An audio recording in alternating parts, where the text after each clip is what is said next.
KG পানি আপনি সম পরিমাণে কী করবেন, মিক্সার করবেন। মিক্সারটা কেমন হওয়া লাগবে, যেমন এই যে মেয়েরা মেহেদি করে না, মেহেদির মতো যেন হয়।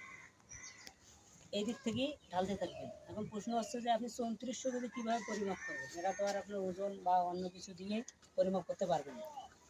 এইদিকে আসেন, আমি দেখাচ্ছি। এইদিকে আসেন, এই দেখেন আপনি এইদিকে আসেন, এই যে এইদিকে আসেন, একটু বুঝতে হবে আপনাকে। এইদিকে আসেন, না গেলে তো বুঝবে না। এই দেখেন এই পাইপের মাথাটা দেখা যাচ্ছে সাদা, ওই দিক থেকে গোড়া দিয়ে এই পাইপের গোড়ার মাথায় যখন গোবর পানি আসবে তখন ওই বল ভাল্বটা কিন্তু খোলা আছে, মানে ওপেন করা আছে, ওটা আপনি বন্ধ করে দিবেন। কথা বুঝছেন?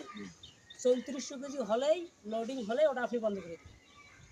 বন্ধ করার পর দেখবেন একদিন 2 দিন বা 1 ঘন্টা বা 2 ঘন্টা 3 ঘন্টা পর দেখবেন যে এই দিক থেকে গোবর পানি বাইর হচ্ছে, এই দিক থেকে গোবর পানি বাইর হচ্ছে। যখনই দেখবেন যে গোবর পানি বাইর হবে, এটা আসি আবার নিচ দিকে করে দেবেন, আবার খুলে দেবেন, গ্যাসটা আর কি ছেড়ে দেবেন। হ্যাঁ, কথা বুঝছেন?